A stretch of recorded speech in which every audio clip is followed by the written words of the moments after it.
எல்லாருக்கும் நமஸ்காரம். இன்னைக்கு தெற்கூலூர் பெண் பிள்ளை ரகசியம் 53வது பிரவச்சனம். 53வது வசனம் என்னன்னா சொல்றேன் கேட்டுங்க. காட்டுக்கு போனேனோ பெருமாளை போலே, காட்டுக்கு போனேனோ பெருமாளை போலே. இதை சொல்ற. இதை சொன்ன உடனே சரி சரி சொல்லு, விளக்கத்தை சொல்லி. அது என்ன, அது யாரு காட்டுக்கு போனது, யாருன்னுவார். இவர் தான் ராமானுஜர் தானே, லட்சுமணன் தானே, ஆதிசேஷன் தானே. லட்சுமணன் வந்து அடுத்த ஜென்மத்தில் ராமானுஜர் பிறக்கிறார். ராமானுஜருக்கு தெரியும் எல்லாம். இருந்தாலும் அவன் சொல்கிறா, அவன் சொல்கிறத கேட்கறதுக்கு, அவன் வாயால் கேட்கும்போது அவருக்கு ஆனந்தமாக இருக்குது. அவளை சொல்கிற, அவள் சொல்கிற, அவள் சொல்கிற கதை இது. இந்த கதை என்னன்னா, இந்த மாதிரி காட்டுக்கு போனேனோ பெருமாளை போலேன்னா, ராமர் வந்து பட்டாபிஷேகம்னு முதல் நாள் அனௌன்ஸ் பண்ணிடுறாரு. தசரதன் சொல்லிடுறார். ஊரெல்லாம் கொண்டாடுறது, ஊரெல்லாம் தோரணம் கட்டி எங்கே பார்த்தாலும் ஒரே விழா கோலம் போட்டு அவ்வளோ அழகாக இருக்குது. அன்னைக்கு ராத்திரி மந்தரைன்னு ஒரு கூனி அவள் வந்து யாருன்னா, மந்தரை வந்து என்னென்னா கைகைக்கு பணிப்பெண்ணாக வந்தவன். அது மாதிரி ஒன்று உண்டு அந்த காலத்தில். தோழி பெண்ணு ஒருத்தி அனுப்புவான். அதே மாதிரி ஒரு அதை கல்யாணம் பண்ணி அனுப்பும்போது, ஒரு பொண்ணை கல்யாணம் பண்ணி அனுப்பும்போது அவள் கூட ஒரு ஆளை அனுப்புவான்.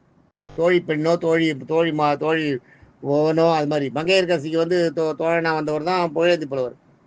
மங்கையர்கரசியை சோழராஜன் கல்யாணம் பண்ணிக்கிறான உடனே அந்த சோழராஜனுக்கு வந்து அந்த மங்கையர்கரசிக்கு தோழி பெண்ணாக வந்தவர் தான், தோழியாக வந்தவர் தான் புகழேந்தி புலவர். ஞாபகம் வச்சுக்கோ. புகழேந்தி புலவர் வந்துடுறார். புகழேந்தி புலவர் மேலே தான் அதை ஆகாத ஒட்டக்கூத்தர் புகழேந்தி புலவர் மேலே சில பழிகளை போட்டு அவரை ஜெயிலில் போட்டுறார். அவர் இப்போ ஒட்டக்கூத்தர் என்ன பண்ணிடுறார், ஜெயிலில் இருக்க வேலையெல்லாம் பண்டிதனாக்கி விட்டுறார். ஒட்டக்கூத்தர் என்ன பண்ணுவார், அவர் வந்து எல்லாரையும் வந்து அவருக்கு வந்து தன்னை விட யாரும் ஜெயிக்கக்கூடாது அப்படிங்கிறது ஒரு எண்ணம். அதனால தங்கிட்ட எல்லாரையும் போட்டிக்கு கூப்பிடுறது. எல்லாரையும் போட்டி கூப்பிட்டு அவள் போட்டியில் தோத்துட்டாள்னா அவளை விட்டுறது இல்லை. அவளை வந்து கழுத்து காதை அறக்கிறது, செவி அறக்கிறதுன்னு அவருக்கு ஒரு நீளமாக ஒரு தொட்டு கம்பு மாதிரி வச்சுருப்பார் கையில். அதில் கத்தி இருக்கும். அவர்கிட்ட தோத்துட்டா இவர் கேட்குற கேள்விக்கு அவளால் பதில் சொல்ல முடியலன்னா காதை அறுத்துடுவார். ஆனால் அவள் கேட்குற கேள்விக்கு இவர் பதில் சொல்லிட்டாருன்னா இவருக்கு அதெல்லாம் ஒன்றும் இல்லை.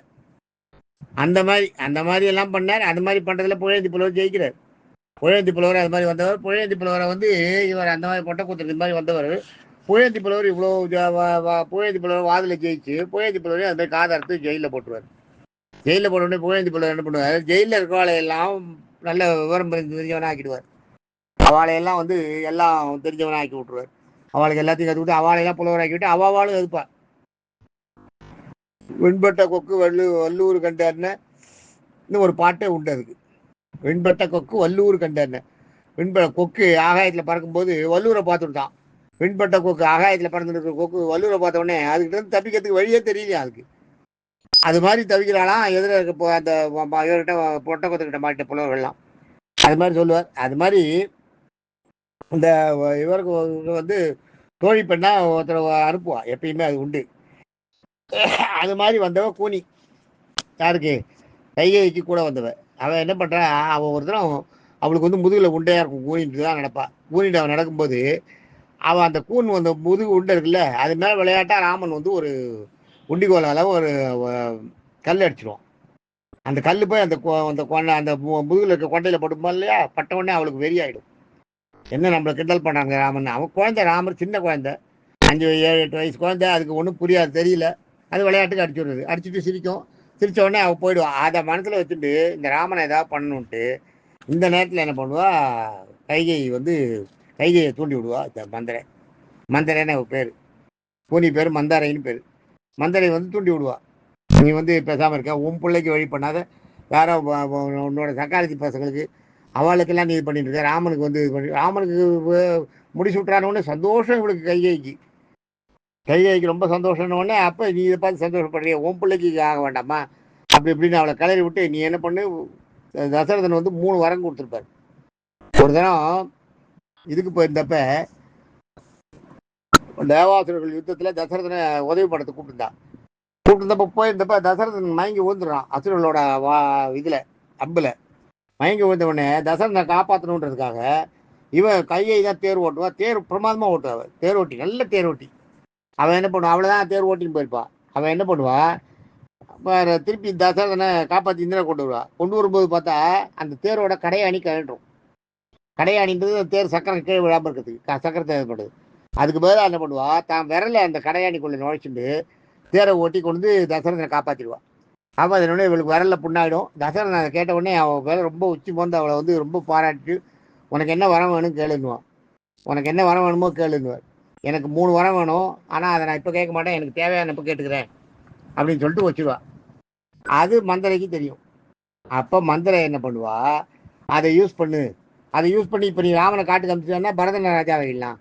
உன் பிள்ளை இப்போ ராஜாவாக இருக்கிறது இப்போ இதுவா இல்லை இன்னும் அவளோட உன்னோட இவ சுமித்ரையோட பிள்ளைய கௌசல்யாவோட பிள்ளைய அரசனாக்கி பக்கத்தில் உனக்கு அழகா. இவனை நீ காட்டுக்கு அனுப்பிச்சிட்டா உன் பிள்ளை அடுத்தவன் அவன் தான் பரதன், அவன் தான் ராஜாவாகணும். அவனுக்கு அரச பட்டம் கிடைக்கணும். பரதன் அப்போ இருக்க மாட்டான் ஊரில். பரதன் வந்து மாமா வீட்டுக்கு போயிருப்பான். அதாவது கைகையோட அப்பா ஊருக்கு போயிருப்பான். இது தெரிஞ்ச உடனே என்ன ஆகுன்னா, இப்போ கரெக்டாக கொஞ்சம் கொஞ்சமாக சொல்ல கைகை ரெடி ஆகிடுவான். கைகை ரெடி ஆகிட்டு ராமன் தசரதன் வந்தவொடனே தசரதன் இதை சொல்லுவான். சொன்ன உடனே தசரதன் நெருப்பில் வந்து புழு மாதிரி துடிப்பான். ஐயோ இது மாதிரி பண்ணாத, இது சரியில்லை, நீ என்ன வேணாலும் கூட கொண்டுடு, ராமனை ஒன்றும் பண்ணாத, ராமன் பாவம், ராமன் குழந்தை, அவன் எதிர்பார்த்துட்டு இருக்கான், இத்தனை நாள் அவனுக்கு பட்டாபிஷேகம் ஆக போகிறது காத்தால எல்லா ஏற்பாடும் பண்ணியாச்சு, இந்த நேரத்தில் பட்டாபிஷேகத்தை நிறுத்துறிய நீ அப்படின்னு. அதெல்லாம் இல்லைன்னா உருப்படியாக நிற்பா. நின்ன உடனே தசரதன் அங்கேயே மயக்காட்சி வந்துடுவார். தசரதன் வந்து நீ வந்து இந்த ரகுகுலத்தோட பேரை காப்பாற்ற போறியா, ரகுகுலத்துக்கு இருக்கிற பேரை அசிங்கமாகாத காப்பாற்ற போறியா, அசிங்கமாக காப்பாற்றணும்னா நீ வந்து முதல்ல இதை செய், இந்த ராமரை காட்டுக்கு அனுப்பு, ராமரை காட்டுக்கு 14 வருஷம் வனவாசம் அனுப்பிட்டு பரதனுக்கு முடிச்சு விட்டு. இது 2 என்னோட கோரிக்கை. பரதனை அரசனாக்கணும், இதுதான் என்னோடது. 2வது வந்து ராமன் காட்டுக்கு போகணும். 3வது ராமன் காட்டிலேருந்து வந்த அப்புறம் கூட தசரதனை டிஸ்டர்ப் பண்ணக்கூடாது, தசரதன் தான் ராஜாவாக இருப்பான் அப்படின்னு 3 வாரத்தை கேட்பான். கேட்ட உடனே இவன் முன்னாடியே கொடுத்துருக்கான், ஏன் தரேன்னு கொடுத்தேன்னு சொல்லுவான். சொல்லிட்ட உடனே போய் ராமனை கூப்பிட்டு வான்னு தோழியை கூப்பிட்டு அனுப்புவா. தோழி ராமனை கூப்பிட்டு வருவா. அவ கைகை கிட்ட வருவா. கைகை கிட்ட வரும்போது தசரதன் மயங்கி கிடப்பான். ராஜா வந்து உன்னை காட்டுக்கு போக சொல்லியிருக்கார், பரதனை முடிச்சு விட சொல்லியிருக்கார், இது ராஜாவோட ஆணை இது அப்படின்னு கையை சொல்லுவா. அப்போ ராமர் வந்து அதுக்கு முன்னாடி அவர் முகம் எப்படி சிரிப்பா இருந்தோ அப்படியே சிரிப்பார். அந்த சிரிப்புலேயே பரவாயில்லையே, நான் போகிறேன், அதை பற்றி ஒன்றும் இல்லை, ஆனால் என்னுடைய பரதன் தானே ராஜாவாக போகிறான், பரதன் ராஜாவானா எனக்கு சந்தோஷம்தான், அதை எனக்கு ராஜா சொல்லணும்னு அவசியமே இல்லை, எனக்கு நீங்கள் சொன்னாலே போருமானது அப்படின்னுவான். அப்போ தான் கைகை முழிப்பா, இவன் இவ்வளோ நம்ம மேலே நம்பிக்கை வச்சுருக்கானேன்னு. இருந்தால் கூட எடுத்த முடிவு இல்லையா, ராஜா சொன்னது நீ போன்னுடுவா. சரின்னு அவன் கிளம்பிடுவான். ராமர் கிளம்பிடுவார் காட்டுக்கு. ராமர் கிளம்பும்போது சீதை என்ன போடுவா, நீங்கள் இருக்கிற இடம் தான் எனக்கு, அதனால நானும் வருவேன் அப்படின்ட்டு சீதையும் வந்துடுவான். சீதையும் காட்டுக்கு வந்துடுவான். அதை பார்த்துட்டு லக்ஷ்மணன் என்ன பண்ணுவான், லக்ஷ்மணனும் வந்து கிளம்புவான். லக்ஷ்மணன் கிளம்பும்போது அவனோட அம்மா சுமித்ரா இருக்காளே, அவன் வந்து என்ன சொல்லுவா, நீ ராமனுக்கு காவலுக்காக நான் போகிறேன்னு சொல்லுவான். நீ ராமனுக்கு காவலுக்காக நீ போ, ஆனால் ராமனுக்கு எதுவும் ஆகாமல் பார்த்துக்க வேண்டியது உன்னோட பொறுப்பு. ராமனை இப்போ காட்டில் பாதுகாத்து 14 வருஷம் பாதுகாத்து அவனை கரைக்கு கொண்டு சேர்த்த வேண்டியது பொறுப்பு. ஏதாவது ஆபத்துன்னா முதல்ல உன் உயிர் தான் போகணும், அப்புறம் தான் ராமன் உயிர் போகணும், ஞாபகம் வச்சுக்கோ அப்படின்னு சொல்லி அனுப்புவா. ராமனை காப்பாற்றி கூப்பிட்டுவான்னு சொல்லி அனுப்புவா. அதுதான் அது அந்த மாதிரி ஒரு இது என்ன சொல்கிறா, அதுக்கு தான் சொல்கிறார, காட்டுக்கு போனேனும் பெருமாளை போலேன்னு காட்டுக்கு அனுப்பி வைக்கிறேன். ராமர் காட்டுக்கு போகிறதுன்றது இதுதான், ராமர் காட்டுக்கு போகிறதுன்றது இதுதான். முதல்ல காட்டுக்கு போகிறார், அப்புறம் வந்து சித்திரக்கூடத்துக்கு போகிறார், அவருக்கு நிறையா இருக்குது. சிங்கிபேரபுரம்ன்ற ஊருக்கு தான் முதல்ல போகிறார். சிங்கிபேரபுரம் போகும்போது ஊரெல்லாம் வந்து சேர்றது, ஊரையெல்லாம் அனுப்பிட்டு ராத்திரி நடுராத்திரியில் தெரியாமல் அங்கேருந்து கிளம்பி ஆற்றை தாண்டி அக்கறைக்கு போய் சிறையூர் தாண்டி சித்திரக்கூடத்துக்கு போயிடுறார். அந்த மாதிரி அவர் போய் இது பண்ணுறார். அதை சொல்கிறா இவ, அதான் காட்டுக்கு போனேனும் பெருமாளை போல. ராமர் வந்து முடிஞ்சுதான் வேணும்னா எடுக்கணும்னா தடுத்துக்கலாம், அவருக்கு வந்து சோதனை அது. ஆனால் அந்த சோதனையை அவர் சாதனை ஆக்கினார் இல்லையா. எவ்வளோ அரக்கர்களை கொன்றார், எத்தனை பேரை வந்து இது பண்ணார், ராமரை பலி வாங்கினார், இவரை ராவணனை கொண்டு தேவர்களுக்கெல்லாம் மோட்சம் கொடுத்தார். அவருக்கு அந்த கோயிலுக்கு அந்த காட்டுக்கு போனதுனால எத்தனையோ ரிஷிகளோட இதெல்லாம் ரிஷிகளுடைய அனுகிரகங்கள்லாம் வரத்தையெல்லாம் வாங்கிட்டார். எத்தனையோ ரிஷிகள் அந்த இதை கொடுத்தா. ராமர் வந்து அந்த சிவதனுசம் முடிச்சு அந்த இடத்துல தன்னுடைய சக்தியை காமிச்சார். யாருன்னு பரசுராமரோட கோட்டத்தை அடக்கினார். பரசுராமரோட ஆட்டத்தை அடக்கி பரசுராமருக்கு ஒரு முடிவு பண்ணார். இவன் நிறைய காரியங்கள் அவருக்கு வந்து இது வந்து காட்டுக்கு போகிறதுன்றது அவருக்கு சோதனை தான், அதே அவர் சாதனை ஆக்கினார். நான் அது மாதிரி ஏதாவது பண்ணேனா அப்படின்ற இவர் காட்டுக்கு போனேனோ பெருமாளை போல. பெருமாள் மாதிரி நான் என்ன காட்டுக்கா போனேன்? அதெல்லாம் ஒன்றும் இல்லை. நான் சாதாரண முயல் புழுக்க வயலில் கிடந்தா என்ன, வரப்பில் கிடந்தா என்னன்னுவா. இவர் சிரிப்பா இருந்தா ராமானுஜர். இவ்வளவெல்லாம் தெரிஞ்சு வச்சுட்டு நீ போய் முயல் புழுக்கன்றிய, நீ முயல் புழுக்கையெல்லாம் இல்லை, நீ இருக்கட்டும், நீ அடுத்ததை சொல்லு எனக்கு. அடுத்து வேற என்ன பண்ணாரு? அந்த உனக்கு என்ன வேற என்ன தெரியும் சொல்லுங்க. ஐயோ அப்படி கேட்க மாட்டேன், வேற என்ன நீ அதெல்லாம் நீ போகக்கூடாது இருன்னுவார். அப்போ அவள் அடுத்த பிரவேசனத்தை சொல்லுவா. அதை அடுத்ததில் பார்ப்போம். தேங்க்யூ.